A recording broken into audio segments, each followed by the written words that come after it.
Mon nom est Samuel. J'ai 82 ans. Et je dois vous dire quelque chose que j'ai été trop fier d'admettre pendant la majeure partie de ma vie. J'ai été à l'église pendant plus de 40 ans. Et pendant la plupart de ces années, je n'étais pas prêt à rencontrer Dieu. Je ne le savais pas. Je pensais l'être. Je supposais l'être.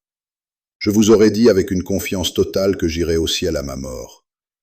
Mais j'avais tort. Et je n'ai pas découvert à quel point j'avais tort avant l'âge de 63 ans, assis dans un lit d'hôpital après une alerte cardiaque, fixant le plafond, réalisant pour la première fois que j'étais peut-être sur le point de me tenir devant mon Créateur, et je n'étais pas sûr de ce qu'il me dirait. Ce moment a fissuré quelque chose en moi qui était scellé depuis des décennies. Et ce que j'ai découvert de l'autre côté de cette fissure a tout changé. J'ai trouvé 6 signes dans la Bible, des signes clairs, indéniables, impossibles à contester, qui vous disent si vous êtes vraiment sur le chemin du ciel. Je vais vous présenter chacun de ces 6 signes, et je vous le promets, quand j'aurai fini, vous saurez exactement où vous en êtes. C'est peut-être la chose la plus importante que vous entendrez jamais. Laissez-moi vous demander quelque chose avant d'aller plus loin, et j'ai besoin que vous répondiez honnêtement. Si vous rendiez votre dernier soupir aujourd'hui, là, maintenant, sans avertissement, sans temps pour vous préparer, savez-vous où vous passeriez l'éternité? Pas là où vous espéreriez aller, pas là où vous supposeriez aller, là où vous savez réellement que vous iriez. Car il n'y a que 2 possibilités. La Bible ne nous donne pas de 3e option.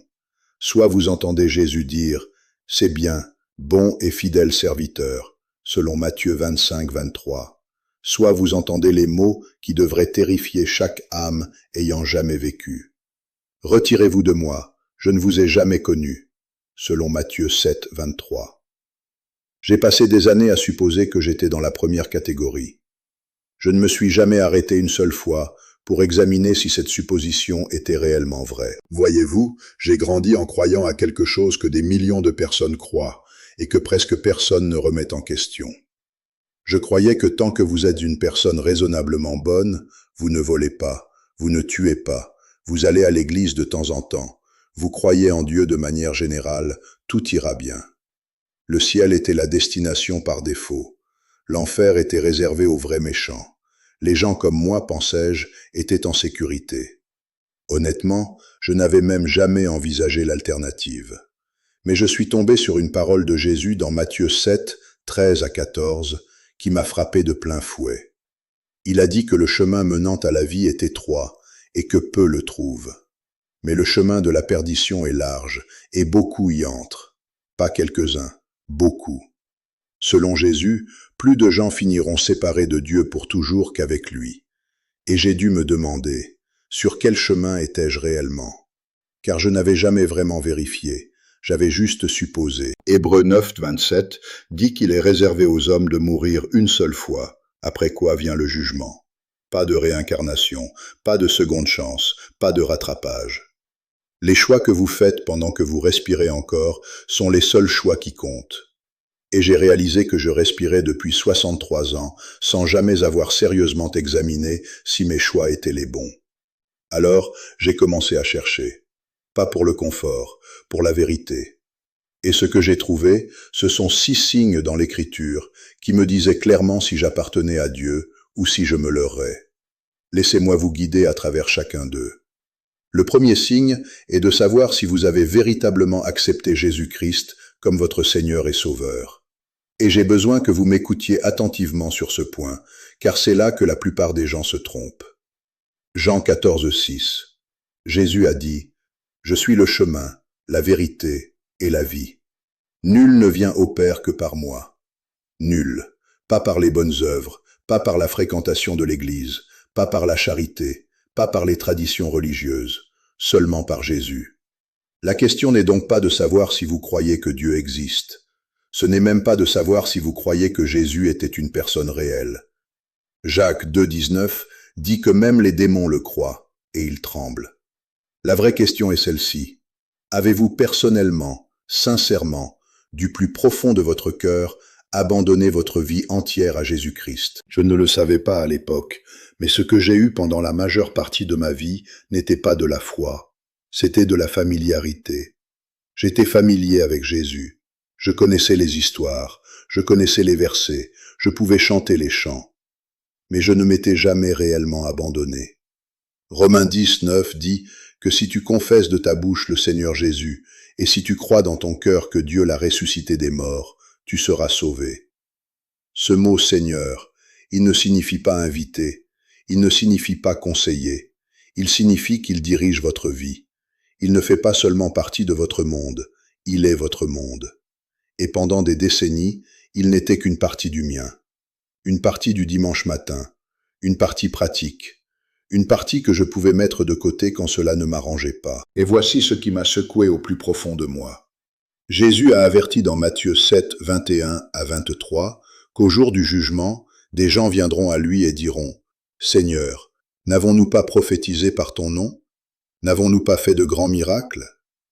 Et il les regardera et dira « Je ne vous ai jamais connus. Pas « Je vous ai oublié. Pas « Vous n'en avez pas fait assez. Je ne vous ai jamais connus. » Ils avaient la religion mais pas la relation. Ils faisaient tous les gestes mais ne lui avaient jamais donné leur cœur. Quand j'ai lu ce passage dans mon lit d'hôpital à 63 ans, je ne pouvais plus respirer. Car je me voyais dans ces gens-là.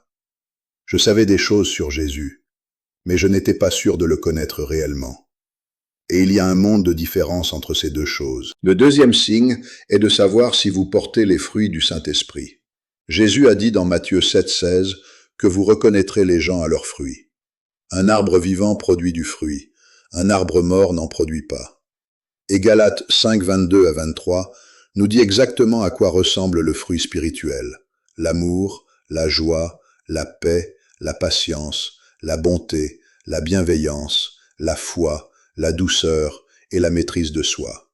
Quand j'ai comparé ma vie à cette liste, honnêtement, j'ai eu honte. Je n'étais pas patient. Je gardais rancune envers des gens qui m'avaient fait du tort 10 ou 20 ans plus tôt. Ma joie dépendait entièrement du fait que la vie aille dans mon sens. Ma maîtrise de soi était au mieux fragile. Je pouvais faire preuve de bonté quand on me regardait, mais en privé, dans mon propre foyer, avec ma propre famille, j'étais souvent dur, colérique et égoïste. Or, Éphésiens 2, 8, 9 stipule clairement que nous sommes sauvés par la grâce, par le moyen de la foi, et non par les œuvres. Vous ne pouvez pas gagner le ciel en étant bon, mais Jacques 2, 17 dit que la foi sans les œuvres est morte. Cela signifie que si votre foi est réelle, il y aura des preuves, pas la perfection, personne n'est parfait, mais une croissance, un changement, une transformation constante et reconnaissable au fil du temps. Vous devenez plus aimant, plus patient, plus doux. Vous vous sentez convaincu de pécher quand vous péchez, et cette conviction vous mène à la repentance. Et j'ai dû me demander, après 40 ans à me dire chrétien, avais-je réellement changé? Y avait-il un vrai fruit dans ma vie, ou étais-je le même homme que j'avais toujours été, juste plus vieux et plus doué pour le cacher? Cette question m'a tenu éveillé la nuit. Le troisième signe est de savoir si vous obéissez aux commandements de Dieu avec joie, pas par obligation, pas par peur, mais parce que vous l'aimez. Jean 14, 15 est on ne peut plus direct. Si vous m'aimez, gardez mes commandements. Pas vous y réfléchirez, pas vous essaierez quand c'est facile, vous les garderez. Et 1 Jean 2, 3 à 4 dit quelque chose d'encore plus pointu. Si quelqu'un prétend connaître Dieu, mais n'obéit pas à ses commandements, cette personne est un menteur, et la vérité n'est pas en elle. C'est un langage fort. La Bible ne l'édulcore pas. Mais laissez-moi faire une distinction importante ici, car cela compte. L'obéissance n'est pas du légalisme. Le légalisme consiste à suivre des règles pour gagner l'approbation de Dieu. C'est épuisant, et cela ne fonctionne pas. La vraie obéissance vient de l'amour. Quand vous aimez profondément quelqu'un, vous voulez l'honorer. Vous voulez lui plaire. Pas parce que vous avez peur de ce qui arrive si vous ne le faites pas, mais parce que votre cœur est attiré par cette personne. Jésus a dit que les plus grands commandements sont d'aimer Dieu de tout son cœur, de toute son âme et de toute sa pensée, et d'aimer son prochain comme soi-même, dans Matthieu 22, 37, 39. Si l'amour est la motivation, l'obéissance devient naturelle. Elle coule de l'intérieur vers l'extérieur. J'ai dû me poser une question difficile. Obéissais-je à Dieu quand personne ne regardait? Pas le dimanche matin quand j'étais entouré d'autres croyants.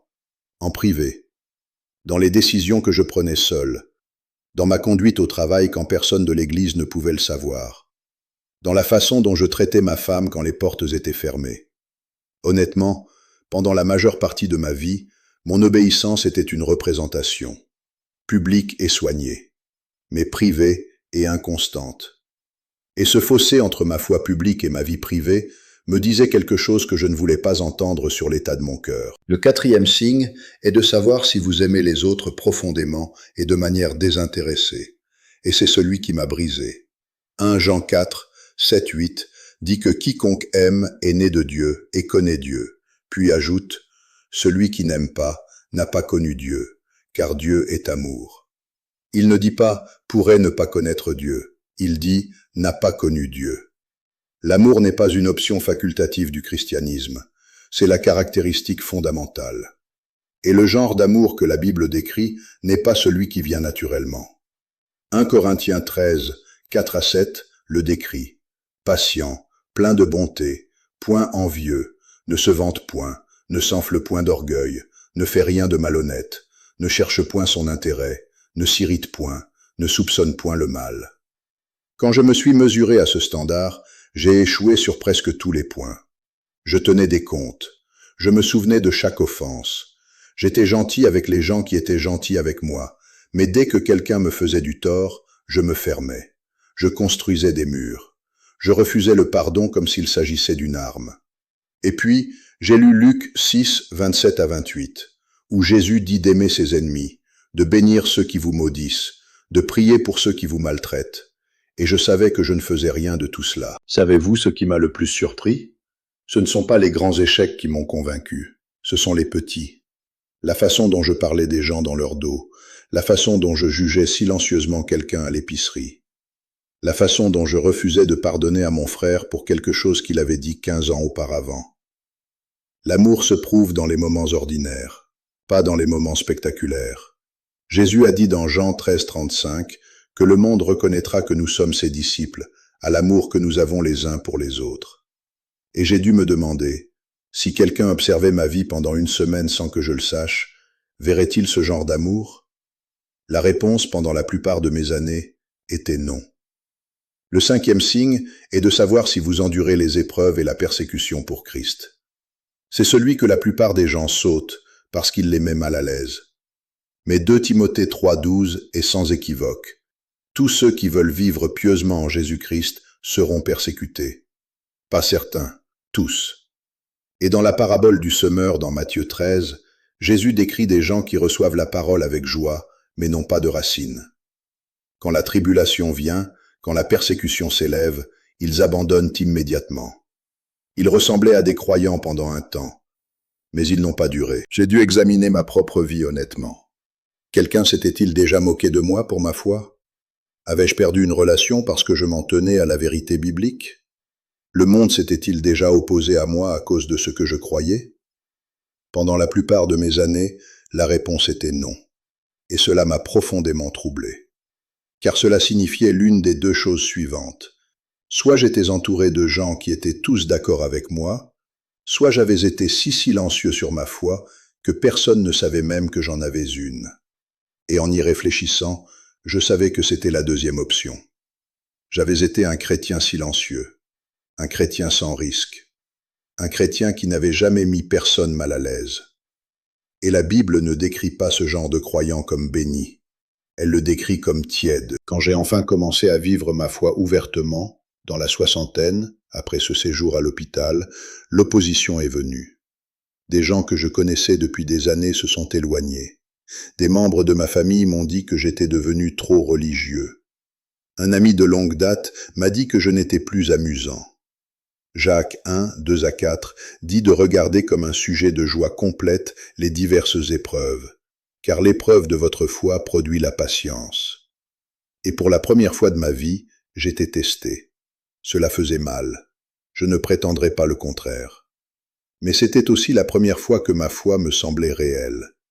L'opposition confirmait quelque chose que j'espérais désespérément être vrai, que Dieu était réellement en moi, et que le monde pouvait le voir. Le sixième signe est de savoir si vous avez une espérance inébranlable dans le ciel. Philippiens 3:20 dit que notre cité à nous est dans les cieux. Et 1 Jean 2:15-17 nous avertit clairement: n'aimez point le monde, ni les choses qui sont dans le monde, car le monde passe. Mais celui qui fait la volonté de Dieu demeure éternellement. Pendant la majeure partie de ma vie, j'étais attaché à cette terre. Ma carrière, ma maison, mon confort, ma réputation, mes projets. Le ciel était une idée abstraite, quelque chose de lointain dont je m'occuperai un jour. Mais en vieillissant, alors que mon corps faiblit et que mes années raccourcissent, quelque chose a changé en moi. J'aspire au ciel maintenant, pas parce que je suis fatigué de vivre, parce que je comprends, enfin, que ce monde n'est pas ma maison. Paul a dit dans 2 Corinthiens 5:8 que quitter ce corps, c'est être à la maison auprès du Seigneur. Et quand vous connaissez vraiment le Christ, pas seulement savoir des choses sur lui, mais le connaître, la mort cesse d'être une chose que vous craignez et devient quelque chose que vous préparez avec une attente paisible. Je ne suis pas pressé, mais je n'ai pas peur. Et donc je vous demande ce que j'ai dû me demander. Aspirez-vous au ciel ou êtes-vous trop à l'aise ici?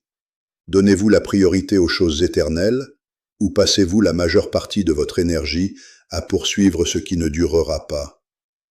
Vous voyez-vous comme un voyageur de passage ou vous êtes-vous installé de manière permanente dans un monde temporaire? Maintenant, voici où je dois être totalement transparent avec vous.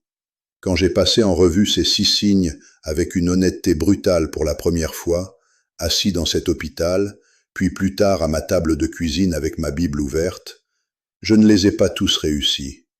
Mon fruit était rare, mon obéissance était sélective, mon amour était soumis à des conditions. Je n'avais jamais été persécuté, parce que je n'avais jamais été assez audacieux pour susciter l'opposition. Et le ciel était une pensée secondaire, pas un désir profond.